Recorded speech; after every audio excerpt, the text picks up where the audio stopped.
Munchkins, welcome back to the channel. My name is Ocean, your very own English master teacher, and today under VIP series आज हम cover करने वाले हैं moments के बहुत सारे इंपॉर्टेंट क्वेश्चंस। तो 30 डेज के चैलेंज के अंडर आप सबको पता है कि हम लोग आपका सारा सिलेबस कंप्लीट करा रहे हैं। तो लिटरेचर का ऑलमोस्ट सारा सिलेबस डन है, ठीक है, बस एक सेशन रिमेनिंग है, आपके पास आने वाला है वो भी। एंड आज के हम क्या बोलते हैं सेशन में रिमेनिंग जो मोमेंट्स के चैप्टर्स हैं वो सबके हम इंपॉर्टेंट क्वेश्चंस डिस्कस करने वाले हैं, ठीक है। और आज का सेशन फ्लो कुछ ऐसा होगा बेटा कि जहां पे हम इजी क्वेश्चंस के साथ स्टार्ट करेंगे, यानी कि आपके 3 मार्कर्स वाले questions. Then we are gonna move forward with the medium questions, यानी कि वो क्वेश्चंस जो कि एग्जाम में आप 5 मार्क्स के एक्सपेक्ट कर सकते हो। लास्ट में we are gonna come down to difficult questions जो कि एग्जाम में आपके 6 मार्क्स के लिए आएंगे। And at the end we also have a homework question for you, so stay until the very end, because homework question का सही answer जो बच्चे कमेंट सेक्शन में डालेंगे, I'll pick their names for homework home runners next time. Now quickly let me just give you a list of all the chapters we're going to cover today, but before that सबसे पहले video को like करो और channel को subscribe करो, because वो करना necessary है। So today we are going to cover adventures of Toto, Ishwar and the Storyteller, In the Kingdom of Fools, The Happy Prince, Last Leaf, A House is Not a Home, and lastly The Beggar। ये सारे के सारे chapters हम आज ही के आज करने वाले हैं, so be prepared। अपनी कॉपी अपने पेन के साथ रेडी रहिए ताकि आप ये क्वेश्चंस नोट कर सको। आई बेट ये क्वेश्चंस आपके एग्जाम में इन चैप्टर से जरूर आएंगे, और अगर पुराने चैप्टर्स हैं तो इसमें से कुछ ना कुछ क्वेश्चंस आपके एग्जाम में जरूर आए भी होंगे। मूविंग ऑन गाइस, ठीक है, let's take a quick dose of motivation. तो आज का डोज ऑफ मोटिवेशन क्या कहता है? Be better than you were yesterday. कल जैसे थे ना उससे आज बेहतर बन के दिखाओ। तो कल इंग्लिश में अगर तुम्हारे 69 59 कुछ भी आ रहे थे, तो आज अगर 1 मार्क्स भी ज्यादा आ सकते हैं ना, तो वो भी लेकर आओ, और वो सारे के सारे ज्यादा मार्क्स आपके ओशन मैम लेकर आ ही जाएंगी। उनके बस सेशंस फॉलो कर लो, और बाकी सारे सब्जेक्ट्स की एक बार टेंशन है ना आपको, तो द्रोणा ज्वाइन कर लो यार। द्रोणा अभी तक सुना नहीं है तुमने यार? कहाँ रह रहे हो तुम? Drona is an ultimate revision batch launched by your YouTube master teachers, जहां पे कुलदीप सर, अभिषेक सर, मैं, हम सब आपको मिलकर पढ़ाएंगे और 45 डेज के अंदर अंदर आपका पूरा सिलेबस रिवाइज कराएंगे, यानी 15-16 फरवरी से पहले। और ये आपके बैच स्टार्ट हो चुके हैं, और 7 फरवरी के बाद we are not taking any new comers. तो please go ahead, join our Drona batch right now.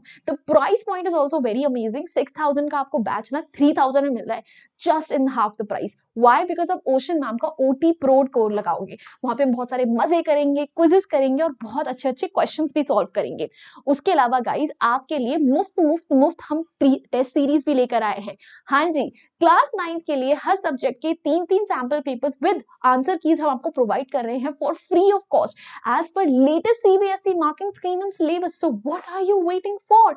Go avail this as well. और दोनों को पाने का ना रास्ता बहुत आसान है, तरीका बहुत आसान है। Just go to the video that you currently watching, और उसके ना डिस्क्रिप्शन बॉक्स में आपको देखो पहला लिंक जो मिल जाएगा वो द्रोणा का होगा। ये कहाँ आ गए हम? Let us go back. पहला लिंक जो होगा वो द्रोणा का होगा, उस पर क्लिक करते ही आपके सामने कुछ ऐसी स्क्रीन हाजिर होगी। Now you just need to scroll down a little. देखो 3000 वाला मिल गया ना ऑप्शन, बाय फुल कोर्स पे आपको बस क्लिक करना है। OT pro code already applied है, ठीक है, बस आपको बाय कर लेना है कोर्स और कुछ नहीं करना है। उसके अलावा बेटा डिस्क्रिप्शन बॉक्स का सेकंड लिंक जो है वो टेस्ट सीरीज के लिए है। उस पर क्लिक करोगे तो आपके सामने एक ऐसी स्क्रीन हाजिर होगी जहां पे आपको सिर्फ बाय नाउ पे क्लिक करना है। Now it says buy now, but आपको कुछ पे नहीं करना है। You just have to create a post profile अगर आपको टेस्ट सीरीज चाहिए। So test series are free of cost, ठीक है, बट जो आपका क्या बोलते हैं द्रोणा है, for that you have to pay 3000 bucks. So it's up to you. Please avail it. 7th of Jan के बाद हम कोई भी न्यू इंटेक्स नहीं ले रहे हैं। मेरा सेशन आपके साथ 5th को है, फ्राइडे को हम बहुत मजा करने वाले हैं। Please please join Drona right away. All right, without any further ado अब डायरेक्टली हम लोग जंप करते हैं अपने VIP क्वेश्चंस में, and let's start with the easy ones first of all, जो कि एग्जाम में आपको 3 मार्क्स के पूछे जाने वाले हैं। तो starting with the question number 1 over here guys, describe how grandfather took Toto with him to Saharanpur. Now this is from the adventures of Toto. तो वहां पे बेसिकली ग्रैंडफादर टोटो को अपने सहारनपुर कैसे लेके गए थे। So he took him in a black canvas bag, एक कपड़े का बहुत ही मोटा सा बैग था जिसके अंदर टोटो को ले जाया गया था, ठीक है। उसके अंदर पूरी की पूरी जिप बंद थी, and at the end moment Toto जो है बस उसमें से बाहर निकल जाता है, जिसकी वजह से पूरा भांडा फूटता है एंड ग्रैंडफादर को उसके 3 रुपए देने पड़ते हैं। All right, let's have a look at the answer. So grandfather had to travel to Saharanpur pension लेने के लिए। तो टोटो को ले जाना भी उन्हें पड़ गया अपने साथ साथ, क्योंकि वो बहुत ही ज्यादा शैतान था। So he took a sizeable black canvas bag and place Toto inside. Toto को उस बैग के अंदर डाला, एंड जहां से टोटो से बाइट या फाड़ ना सके, because it was very important, क्योंकि वो बहुत ज्यादा शैतान था। So the bag was very sturdy, यानी इट वॉज वेरी स्ट्रॉन्ग। फिर सहारनपुर पहुंचने तक टोटो बैग में ही रहा, बट टिकट कलेक्टर के आने के टाइम पे वो एकदम से बाहर निकाल के चक्कल चक्कल बोले तो लाफ कर गया, उसके ऊपर हंस गया, जिसकी वजह से टोटो पकड़ा गया और दादाजी भी पकड़े गए, बिकॉज उसने सर बाहर निकाल लिया था बैग से। Moving on to the question number 2. Now this is from Ishwaran the storyteller, the most important chapter in the Moments book. How does Ishwaran describe the uprooted tree on the highway? What effect does he want to create in his listeners? कि uprooted tree को ईश्वरन कैसे describe करता है, उसका क्या इरादा था इस तरीके के डिस्क्रिप्शन को देने का। सो ईश्वरन डिस्क्राइब करता है कि uprooted tree was looking like a beast, सामने उसके कोई मॉन्स्टर पड़ा हुआ हो, ठीक है, अकेली रात है, it was a deserted road. जैसे ही वो उसके पास पहुंचता है, उसे रियलाइज होता है कि it was nothing but a tree. And कौन सा इमोशन अराउज करना चाहता था वो लिसनर्स में? सस्पेंस का, कि ये चल क्या रहा है यहाँ पे, हॉरर का। ऑलराइट, आंसर देखते हैं। तो ईश्वरन डिस्क्राइब करता है in a very dramatic manner, dramatically describe करता है। He says that one night he was going along the road, जा रहा था रोड पे, and it was a moonlit night, यानी कि मस्त आसमान में चांद चमक रहा था। And suddenly he saw that there was a big and terrible beast lying on the road. उसे ऐसा दिखाई दे रहा जैसे उसके सामने एक मॉन्स्टर पड़ा हो, एंड ही वाज टेरिफाइड, डर गया। But then he took courage and reach near, फिर उसने हिम्मत दिखाई, ट्री के पास गया, एंड ही फाउंड आउट क्या, कि वो तो एक अपरूटेड ट्री है। And by telling the story in this way he wants to create an effect of suspense दिखाना चाहता है अपने लिसनर्स में। Moving on to the question number 3. Now this is from the Kingdom of Fools, that why did the Guru want to leave his kingdom quickly, and why did the disciple stay on? कि Kingdom of Fools में पहुंचते ही गुरु को बड़ी जल्दी थी कि मैं यहाँ से निकलूं, वही डिसाइपल जो था वो उस किंगडम में रहना चाहता था। ऐसा क्यों हुआ बेसिकली? एक मिनट पानी पीने दो।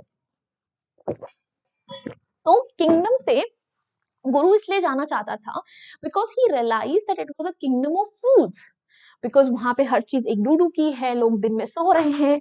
Shit, I drop my pen, one more second. कि वहां पे जो नगरी है वो फूड की किंगडम है, हर चीज वहां पे एक डूडू का है, दिन में लोग सो रहे हैं, रात को काम कर रहे हैं। So he realise that it could be a very dangerous situation for him, और से भागना चाहता था। And disciple decided to stay because of his greed. He was like सब कुछ इतना सस्ता मिल रहा है, आराम की जिंदगी छोड़ के मैं कहीं और क्यों जाना चाहूंगा। So Guru realized that it was the kingdom of fools. Fools का राज्य है. So he decided to leave the kingdom at once. And he told his disciple that where fools ruled, their lives could be in danger. कि जहाँ fools हैं, उनकी life खतरे में हो सकती है. But the disciple was happy there. वो तो खुश था. Everything was cheap in the kingdom. इतना सस्ता. He did not want to go.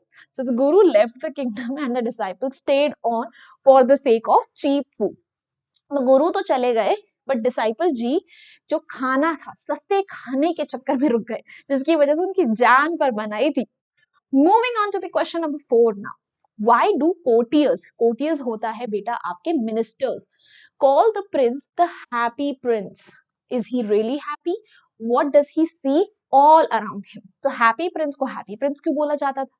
क्या वो सच्ची हैप्पी है? उसे आसपास क्या दिखाई देता था? तो हैप्पी प्रिंस जो था उसे हैप्पी इसलिए बोला जा रहा था because he was a prince, and throughout his life when he was alive he always had a smile on his face. And happy prince के सच्ची हैप्पी था? No, he was not happy because he could see the sufferings of all the people from the pedestal जहां पे उसका statue था, और वो realise करके उसे ऐसा लगता है कि यार वो इन लोगों के लिए कुछ कर नहीं सकता। He felt very helpless. So he was a Prince when he was alive. जिंदा था तो प्रिंस था, and being a prince he never knew sorrow and suffering of people. और प्रिंस था तो उसे कभी नहीं पता था कि लाइफ में दुख दर्द होता क्या है। The prince was known as happy prince because he always had a smile on lips. हमेशा मुस्कुराता था तो हैप्पी प्रिंस बुलाते थे उसे। बट आफ्टर हिज डेथ के बाद क्या हुआ, he was not happy in the real sense, as his heart could feel the misery of needy people. पर मरने के बाद वो बिल्कुल खुश नहीं था, क्योंकि उसे आसपास के लोगों की मिजरी, पेन फील होता था. He saw the miserable conditions of the people around him. जिसके लोग आसपास थे, उनकी miserable conditions को देखकर उसे कभी भी लाइफ में खुशी फिर नहीं मिली. Moving on to the question number 5, guys. What is Behrman's masterpiece and what makes Sue say so? अब ये है the last leaf का question. तो बेहरमान का masterpiece क्या था? It was the leaf that was painted by Behrman on the window of John C. वो ivy creeper की लीफ जो उसने पेंट करी थी, that was his masterpiece. सू उसे मास्टरपीस क्यों बुलाती है? Because it was because of that leaf जिसके की जॉन्सी बची थी, because it gave Johnsy hope कि अगर वो लीफ इतने तूफान में नहीं गिर रही है तो how can I so easily give up on my life, because she thought कि जैसे ही आइवी क्रीपर की लास्ट लीफ गिरेगी उसकी भी डेथ हो जाएगी. But since the leaf decided to stay, उसे लगा कि उसे भी जीना चाहिए. So Behrman's masterpiece was the leaf that he painted on the wall opposite Chauncey's window. Chauncey की window के opposite जो उसने leaf paint करी थी, वो उसका masterpiece था. He had braved icy winds and rains at night while painting the leaf. रात को तूफान में खड़े होकर उसने वो leaf बनाई. And she called it a masterpiece as it was looking like a real leaf. Real leaf की तरह लग रही थी. Besides, it has saved Chauncey's life by reviving her will to live. उसने Chauncey की life भी बचाई because उसी leaf ने Chauncey को hope the. So Behrman's painting was a masterpiece in the sense that it had saved a precious life and was able to fox an artist. Fox का मतलब होता है बेवकूफ बनाना. तो भाई उसका मास्टरपीस इसलिए थी क्योंकि उसने एक लाइफ बचाई और एक आर्टिस्ट को बेवकूफ बना दिया कि भाई देखो ये भी तो एक असली लीफ है, जबकि वो पेंटिंग थी. Correct. Moving on to the question number 6 now, guys. What is surreal? ठीक है, now this is basically from a house is not a home. Surreal का मतलब basically क्या होता है? When you feel that something is not real. कि ऐसा कैसे? That is what you call surreal. Why does the authors feel that everything was surreal in a house? In a house is not a home. तो author को basically ये चीज क्यों लग रही थी कि कोई भी हर चीज उसके आसपास सरियल है, बिकॉज उसके आसपास सब चीजें जो थी सब डिस्ट्रॉय हो चुकी थी. ठीक है, उसके पास अपने फ्रेंड्स नहीं थे, उसका घर जल चुका था.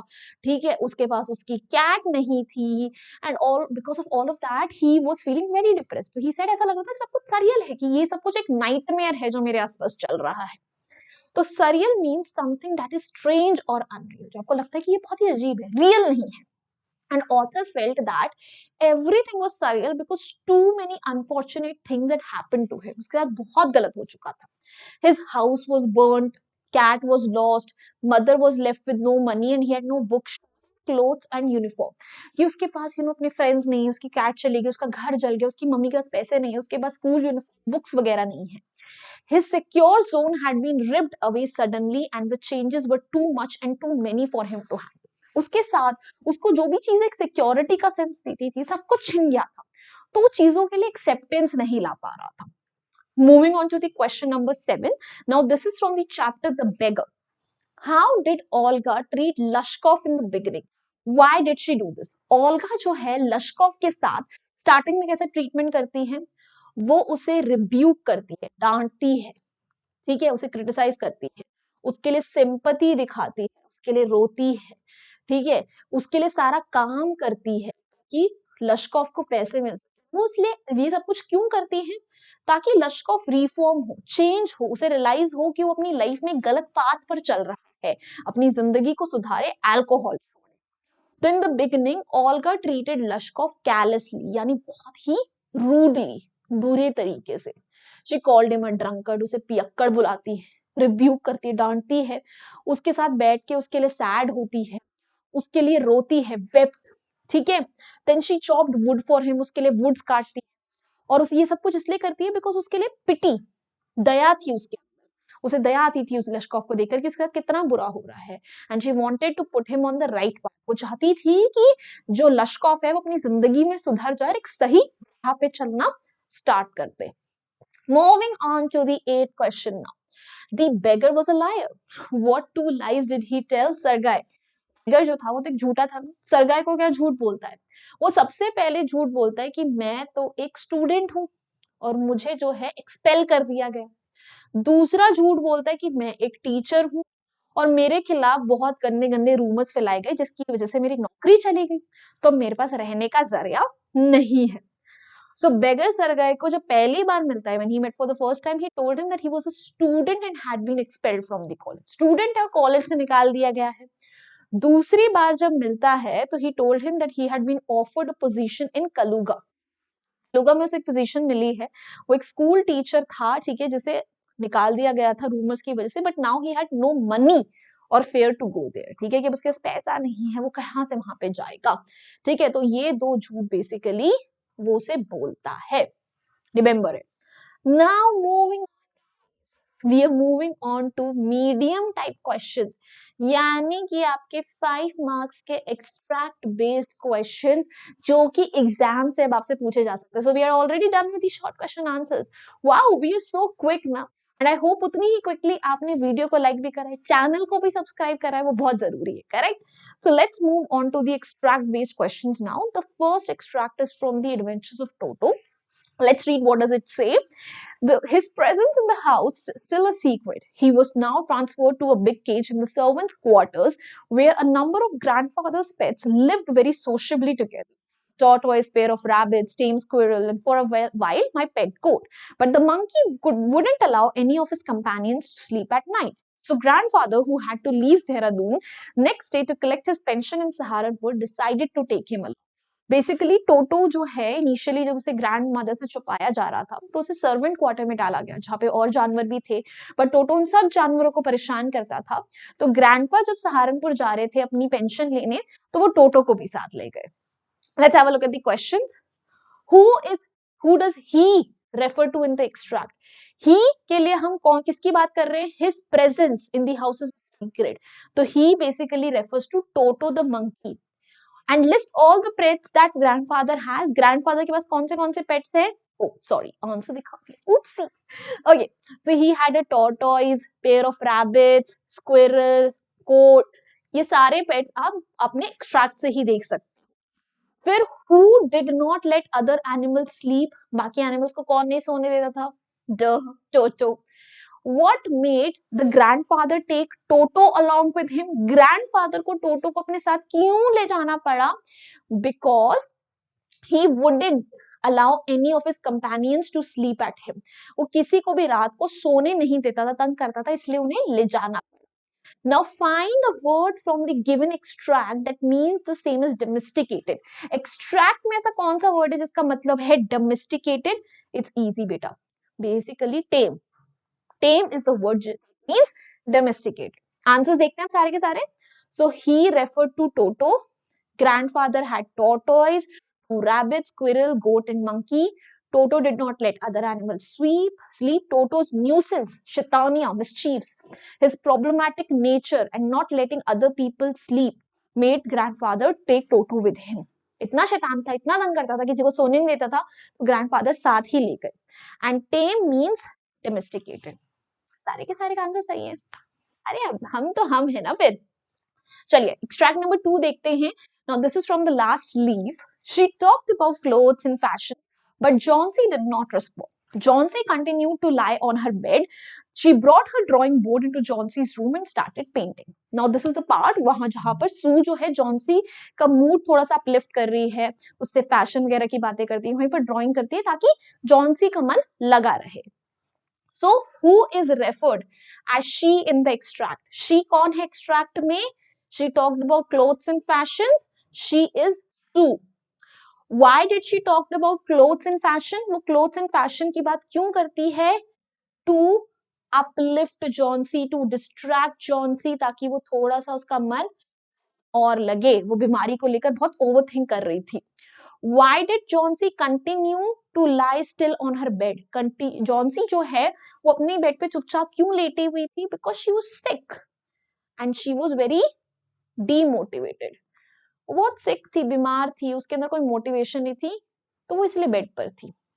Why did she bring her drawing board into Johnson's room? तो सू जो है अपना ड्राइंग बोर्ड जॉन्सी के कमरे में क्यों लेकर आती है? टू अकम्पनी हर, ताकि उसे अकेला फील ना हो जॉन्सी को. Which value of Johnson's friend's character is revealed through these lines? इस एक्सट्रैक्ट से हमें जॉन्सी की फ्रेंड की कौन सी वैल्यूज पता चलती है? That she is a true friend. वो अपनी दोस्त से बहुत प्यार करती है और उसके लिए कुछ भी कर सकती है. So she refers to Sue. Sue talked about clothes and fashion because she was trying to cheer up Johnsy, who was depressed due to her illness, जो बहुत sad थी अपनी illness को लेकर. Johnsy was too sick with pneumonia for any physical activity, so she continued to lie in her bed. तो Johnsy तो बहुत बीमार थी pneumonia की वजह से, इसलिए वो बेड पर ही थी. And Sue brought her drawing board into Johnson's room to keep her company and help her from feeling lonely. ताकि जॉन्सी को कंपनी मिले, वो अकेला फील ना करे. And these lines reveal Sue's value as a true friend. She makes special effort to divert her friend's mind from negative thoughts. वो कितनी अच्छी दोस्त है, वो अपनी दोस्त को डिस्ट्रैक्ट करने के लिए क्या क्या करती है, सब कुछ हमें इस एक्सट्रैक्ट से पता चलता है. All the answers are again as same as we discussed earlier. Now moving on to the extract number 3, guys. Now this is from A House Is Not a Home. ठीक है, तो she was never far from me. I had rescued her when she was a kitten, and somehow she knew that I was the one responsible for giving her the good life. She basically हम cat की बात कर रहे हैं कि cat जो थी उससे बहुत अट्रैक्टेड थी, उसको उस कैट को उसने बचपन में बचाया था और उसको एक अच्छी लाइफ प्रोवाइड करी थी बेसिकली नरेटर ने. Who is I in these lines? I is basically Zan, जो कि नरेटर है हमारे इस पूरे चैप्टर का. And whom had he rescued? He had rescued a red tabby cat. And why was she never far from him? Speaker से वो cat कभी दूर क्यों नहीं थी? Because she was very attached and loyal to Zan. उससे बहुत प्यार करती थी. What does the speaker mean by good life? Good life से speaker का मतलब क्या है? A home and food. उस कैट के पास घर था, खाना था, प्यार करने वाले लोग थे. That is a good life for an animal, isn't it? How did she know that the speaker was the one responsible for giving her a good life? कैसे उस कैट को पता था कि कहीं ना कहीं स्पीकर की वजह से उसके पास एक अच्छी लाइफ है? Because the speaker was very nice to the cat. उसको बहुत अच्छे से ट्रीट करता था. तो she knew कि यही होगा जिसने मुझे बचाया है. So I in these lines is the author Zan, and he had rescued a red tabby cat when she was still a kitten. She was never far from the speaker because he loved her a lot and took good care of her. She in turn responded to love with care and loyalty. तो उसका बहुत ध्यान रखता था, उसे प्यार करता था. कैट भी उससे बहुत attached थी. Good life according to the speaker means a life where the pet cat was fed well, खाना मिले, pampered, प्यार करा जाए और उसका अच्छे से ध्यान रखा जाए. She, the red tabby cat, knew that Zan was responsible for giving her a good life because he was quite liberal with her. Cat को कैसे पता था कि Zan ही है जो उसको अच्छी लाइफ दे रहा है? Because उसका बहुत liberal था, बहुत अच्छे से उसके साथ behave करता था. सारे आंसर्स वही है जो डिस्कस करे थे, correct? So moving on to the extract number 4 now, guys. This is from the chapter The Beggar. For 8 years, I was a village school teacher, and then I lost my place through intrigues. ठीक है, I fell a victim to calumny. It is a year now since I have had anything to do. तो basically झूठ बोल रहा है यहाँ पे लश्कॉफ कि मैं 8 साल तक एक विलेज में स्कूल टीचर था, फिर मेरे बारे में गलत गलत रूमर्स, कैलमनी बेसिकली मेरे बारे में गलत गलत रूमर्स फैलाए गए जिसकी वजह से मेरी नौकरी चली गई एंड नाउ 1 साल से मैं अनएम्प्लॉयड हूँ. So who is I in the extract? It is लश्कॉफ जो अपनी कहानी बता रहा है. And whom is he telling about himself? किसको बता रहा है? सर्गई को बता रहा है. What was the occupation and why did he lose it? क्या occupation था वो? He was a village school teacher. और जॉब क्यों गई थी? Because of the rumors. उसके खिलाफ बहुत गलत गलत rumors फैलाए गए थे जिसकी वजह से उसकी जॉब चली गई. What does he do now? He is unemployed. He begs. अब वो कुछ नहीं करता है. He's a beggar. What does the speaker expect from the listener? Speaker listener से क्या expect कर रहा है? Money, kindness, कि अब उसके साथ थोड़े से अच्छे से बात करेगा, उसके ऊपर दया करेगा और अब सरगई जो है उसे थोड़े से पैसे देगा. कितना गंदा काइंडनेस है, अच्छे से लिखते हैं. काइंडनेस ये एक्सपेक्ट कर रहा है, right? So I refers to the beggar, Lushkov, and he's telling advocate Sergei about himself. According to Lushkov, he was a school teacher and he lost his occupation because of scheming and lies against him. बहुत scheming करी गई थी, rumors फैलाए गए थे. He hasn't had anything to do for a year, so now he begs. Survive कैसे कर रहा है? Beggar के through. और speaker appeals to the listeners' kindness and sympathy in order to get words of kindness and monetary help. पैसे मिले, थोड़ी kindness मिले, इसलिए वो ऐसा behave कर रहा है. Correct? Salary के sorry answers again सही है. And now we are done with the extract based questions as well, and it's time for hard questions, यानी कि 6 marks के questions, value based and character sketch based questions जो कि आप इन chapter से expect कर सकते हो. So stay attentive now, बस last questions बचे हैं. So here's the question number 1, guy. Give a brief character sketch of Ishwaran the storyteller. Do you think he is superstitious? Now this is a very important question. Let me just tell you, ये question बड़े आराम से आपके exam में आ सकता है. तो ईश्वरन के बारे में क्या क्या बोल सकते हैं? कुक है, लॉयल है, डेडिकेटेड है, तमिल थ्रिलर्स एंजॉय करता है, ठीक है, और बहुत अच्छे तरीके से स्टोरी सुनाता है, छोटे छोटे इंसिडेंट में भी अच्छे खासी सस्पेंस डाल देता है, बोस्टफुल है जब वो एलिफेंट वाला किस्सा सुनाता है कि मैंने एक एलिफेंट को कंट्रोल कर लिया था. सुपरस्टिशियस है definitely because he believes in feeding the spirits, ghost में बिलीव करता है. राइट, आंसर देखते हैं. So Iswaran loyal cook and perfect storyteller. उसे तमिल थ्रिलर से ही वाज ग्रेटली इन्फ्लुएंस, तो इसकी वजह से ही always tried to introduce suspense and surprise in the narration, even the smallest incident. छोटे इंसिडेंट में भी बहुत सस्पेंस को, and he usually left a story in the middle and would not take it up again quickly. Story को बीच में छोड़ देता था और जल्दी से दोबारा उठाता भी नहीं था. He had an amazing capacity to make, रोज एक नई कहानी सुनाता था. And he was boastful too, फेंकता भी बहुत था. He boasted of his bravery in the school where he controlled a wild elephant, कि एक wild elephant को कैसे उसने बचपन में कंट्रोल कर लिया था. And his stories were so lively that they used to leave a long-lasting impact on the listener's mind. और इतने अच्छे तरीके से स्टोरी सुनाता था कि बहुत टाइम तक आपके ऊपर उसका इम्पैक्ट रहेगा. And yes, he was a superstitious person because he believed in feeding spirits and also the existence of ghosts. Ghost में believe करता था, स्पिरिट्स को फीड करने बिलीव करता था कि एंसेस्टर्स आएंगे, उन्हें खाना देंगे. Correct. Moving on to the question number 2. Wisdom and far-sightedness were the most important qualities of the Guru's character. Discuss कि in the kingdom of fools में गुरु जी जो है उनकी सबसे बढ़िया क्वालिटीज थी कि वो समझदार थे और दूर की सोच सकते थे. डेफिनेटली यार, जैसे ही वो किंगडम में एंटर करते हैं उन्हें रियलाइज हो जाता है कि ये किंगडम जो है फूल्स का किंगडम है, जिसकी वजह से वो बहुत जल्दी वहां से रफू चक्कर हो जाते हैं because he could suspect the danger, जो कि वो नहीं कर पाता डिसाइपल और एंड में फंसता है.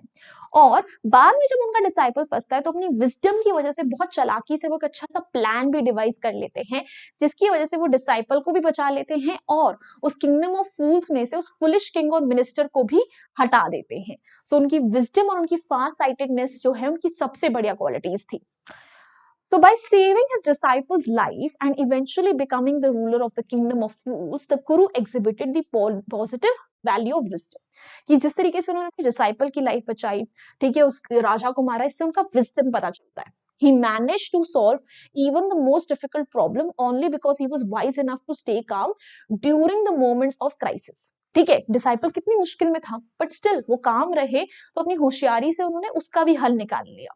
His character proves that wisdom is an invaluable asset that helps one get over tricky situations. तो उनके कैरेक्टर से पता चलता है कि अगर आपके पास विजडम है, समझदारी है, वो आपके लिए बहुत बड़ा एसेट, यानी आपके लिए काम की चीज है जो आपको मुश्किल में भी हेल्प करेगा.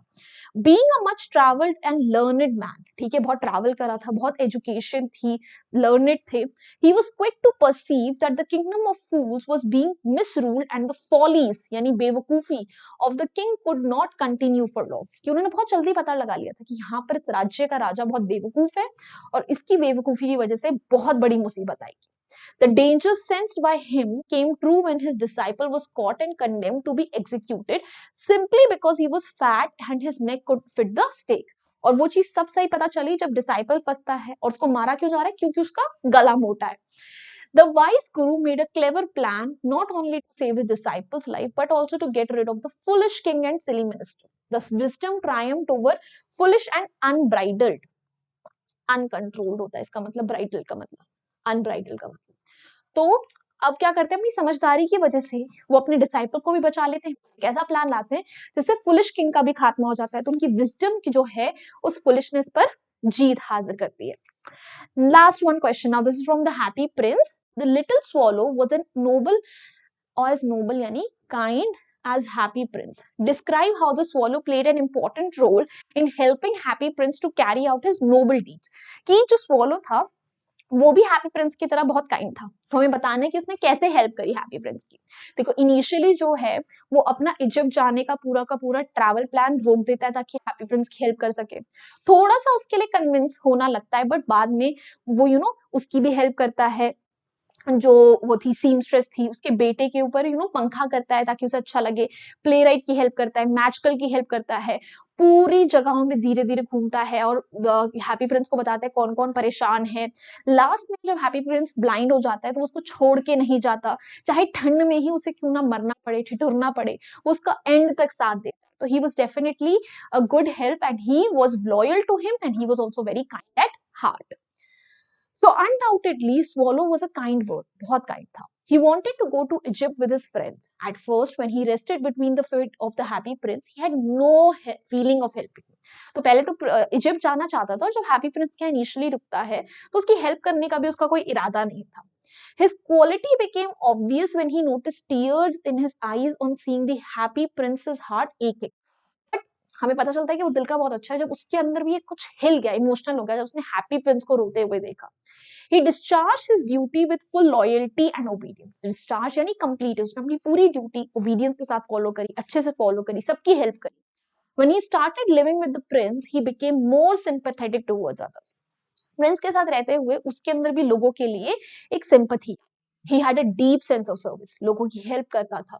He helped the seamstress by bringing her a ruby and fanned the sick boy with his wings. ठीक है, seamstress की मदद करता है, उसके लिए रूबी लेकर आता है, ठीक है, उसके बच्चे के ऊपर पंखा करता है। And he helped the playwright and the magical too. He rejected his idea to go to Egypt when the happy prince became blind, and in the end he died and fell down at his feet. तो जब happy Prince blind हो जाता है तो उसे छोड़ के भी नहीं जाता, और लास्ट में उसी के पैरों पर उसकी डेथ भी हो जाती है because of cold. And that's how the chapter ends. And that's how this session also ends, guys. So we are done with it, but we have a homework question now. And as you guys know, जो बच्चे इस homework question का सही answer comment section में देंगे, I'll pick their names next time for homework home runners. So आज का question है, guys, why did the swallow refuse to carry Ruby to the seamstress? Why did he finally agree to it? तो initially swallow क्यों मना करता है कि वो सीमस्टर्स के लिए रूबी नहीं लेके जाएगा, बाद में अग्री क्यों कर जाता है? अब इसका आंसर आपको 40 to 50 वर्ड्स में मुझे कमेंट सेक्शन में देना है, so that I can pick your names from there for homework home run. And that's it. So guys, now this is a Telegram channel. Please join our community over here as well. The link for the same is given in the description box. Also, this is my Instagram handle. Feel free to ping me over here as well. Lastly, if you enjoyed this session, found it helpful, make sure to hit the like button, share it with your friends, and do not forget to subscribe to our channel as well. So bye bye guys, hasta la vista. फिर मिलेंगे पढ़ते पढ़ते।